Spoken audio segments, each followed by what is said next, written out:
Muchas gracias, señor presidente. Consejero, gracias una vez más por las explicaciones que nos ha dado, muy prolijas, ¿no?, y por todo lo que nos ha explicado con respecto a las mejoras que tienen intenciones de llevar a cabo con la implementación de este decreto. Nos parecen sobre todo intenciones, pero bueno, bienvenidas sean y esperemos que lleguen a buen término. Le voy a hacer referencia únicamente a unas cuantas cuestiones, algunas de ellas ya hemos aludido a ellas en esta Cámara, pero son cuestiones que nos preocupan y que nos gustaría que nos aclararan, ¿no?, en su siguiente intervención. No conocemos la memoria económica del decreto. Hemos hablado de unas cantidades de dinero en los que se van a incrementar los presupuestos. Creo que ha dicho que a los 11,7, 11,9 que hay ahora se incrementarían 4. La pregunta sería ¿desde cuándo? Porque si el decreto está pensado aprobarse en abril, parece ser que la mejora presupuestaria empezaría en septiembre. La pregunta es si esos 4 millones de este ejercicio van a ser de septiembre a diciembre, un año o cómo. También ha hablado de un incremento de 23 millones de euros en total, pero a mí es que no me salen las cuentas y me gustaría que me aclarara. Si ahora hay 11 y se aplican 4 más son 15, quedan 3 años de legislatura, 15 por 3 son 45, entonces no me casan ni los 35 que nos hablaron el otro día ni esto. Entonces me gustaría que, por favor, nos lo aclarara porque sabemos que es importante. Me va a permitir una licencia, y es que no solo me voy a dirigir a usted, porque como nos hemos sentido increpados, ¿no?, por algún otro grupo, en concreto por el Grupo Ciudadanos, pues también vamos a hacer alguna referencia. Miren, no nos parece mal que haya un incremento presupuestario, claro que no, hace falta, y se podría hacer ese incremento presupuestario a través de la enmienda presupuestaria de la que ha hablado Izquierda Unida y de la que ya hemos hablado nosotros. También en otras ocasiones, cada euro que venga para mejorar la atención temprana será bienvenida. No sé si saben que el decreto no es incompatible con la toma en consideración de una proposición de ley, ni con su debate, ni siquiera con el consenso, con la tramitación, con el diálogo de todos los grupos. No lo es. Y de lo que se trataba era una representación conjunta, la podemos hacer en cualquier momento y nosotros estamos abiertos a hablar lo que sea, porque nosotros, y en eso sí estamos de acuerdo, vamos a hablar del decreto porque es lo que hay. Se ha rechazado la toma en consideración de la ley por el Partido Socialista y por Ciudadanos, eso no lo olvidamos, no se preocupen, pero podemos volver a presentar un texto en cualquier momento. Si ustedes están en ese punto, nosotros desde luego estaríamos a favor sin duda. Por tanto, en lo que respecta al incremento presupuestario, pues darle la bienvenida, pero bueno, nos gustaría saber un poco más. Y la memoria económica supongo que la habrán hecho, pero es importante porque nos gustaría saber si existe alguna estimación de cuánto costaría por año instalar una atención temprana de calidad en Andalucía. Es decir, ¿existe algún estudio en función de los trastornos, que eso está registrado en Alborada, en función de esos nuevos baremos que se van a hacer? La verdad es que nos gustaría saberlo. La memoria económica de la proposición de ley, curiosamente nosotros los grupos parlamentarios sí tenemos que presentarlo, a pesar de que no tenemos de todos los medios con que cuenta la Administración para hacer esa memoria, calculaba en más de 100 millones. Usted me dijo una vez que eso era disparatado, creo, y que era demasiado. Bueno, nos gustaría saber cuál es el cálculo. Somos conscientes de que no se puede hacer de un año para otro, no era lo que íbamos a hacer en la proposición de ley. Usted sabe que era una proposición de ley tan paulatina que ni siquiera afectaba a los hijos e hijas o nietos y nietas de la plataforma, ¿no?, de los padres y madres que integran la plataforma, porque se sabe que un incremento presupuestario de ese tipo no se puede hacer de un día para otro. En eso estamos todos de acuerdo, pero le agradeceríamos las explicaciones. Se lo he dicho alguna vez, pero estamos muy preocupados por el protocolo de derivación. Miren, no sé si sabe que estas unidades de valoración, supongo que lo sabe, existían hace 15 años en esta comunidad autónoma, cuando había centros de estimulación precoz y estaban en servicios sociales.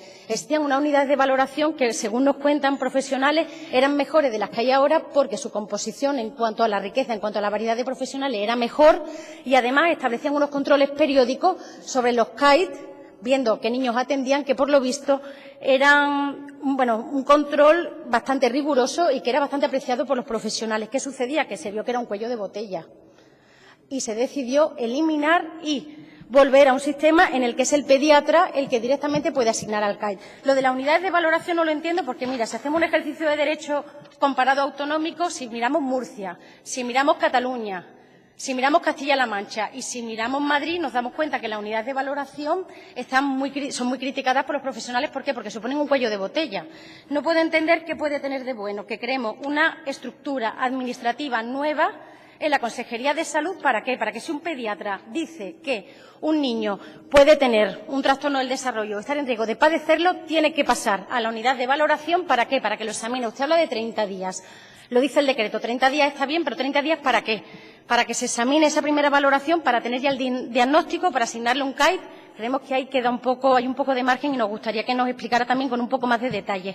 Y luego, ¿qué es lo que sucede? Usted mismo lo ha dicho. Cuando se asigna al CAID habrá una entrevista de acogida muy importante para la familia. Usted ha hablado de eso.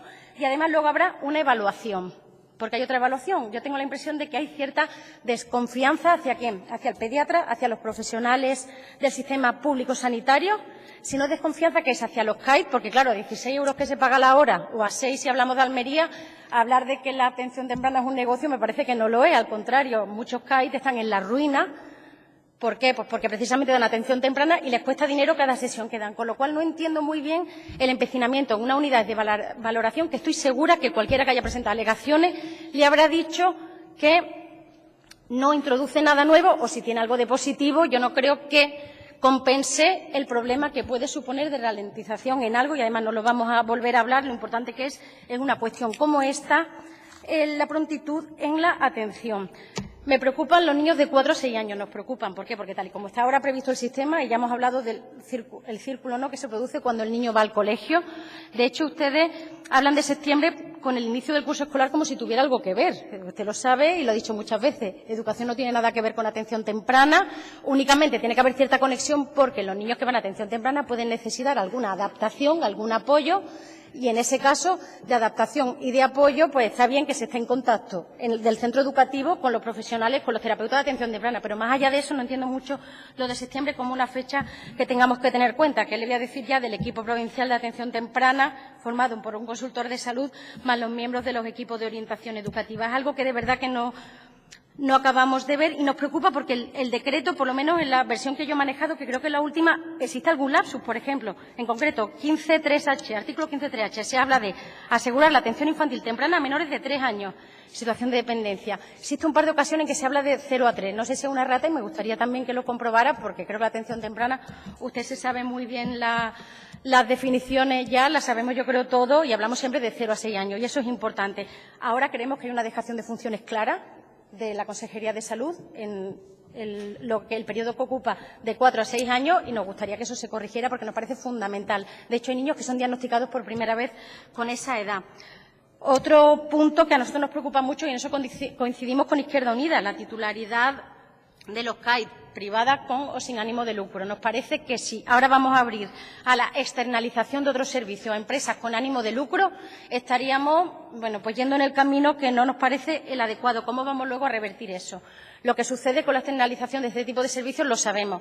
Se producen, digamos, dos damnificados. Los trabajadores, que suelen ver empeoradas sus condiciones de trabajo, y, por otro lado, el servicio, que suele ser un servicio de peor calidad.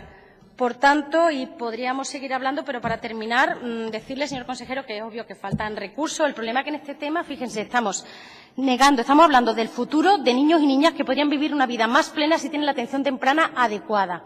Estamos privando a sus hermanos y hermanas seguramente de que tendrán que cuidarlos en el futuro. En muchas ocasiones le estamos privando de una mejor vida si los privamos de esa atención temprana. Y qué decirle de la angustia de los padres y madres que no tienen recursos suficientes. Si ya se sufre angustia cuando se tienen los recursos y uno nunca sabe si lo está haciendo bien y si está dando todos los medios a su alcance, qué decir de aquellos que no tienen recursos económicos suficientes y que sabe que si tuvieran su hijo podría estar en el futuro gozar de una calidad de vida muchísimo mejor. Por tanto, terminar aquí mi intervención, decirle a usted y, por tanto, a Ciudadanos que claro que estamos dispuestos a celebrar lo que haya que celebrar en relación con el decreto, que no sabíamos que el tema de la proposición de ley era cuestión de quién lo presentaba y de quién salía en la foto, pero que sí es una cuestión de ese tipo. Estamos dispuestos no solo a apoyar cualquier cosa, la presentemos o no nosotros, si creemos que merece la pena y que mejoraría la atención temprana de los niños y las niñas de esta comunidad autónoma. Muchas gracias. Gracias, señoría. Turno ahora para el Grupo Parlamentario Popular de Andalucía. Y en su nombre tiene la palabra la señora García Jiménez.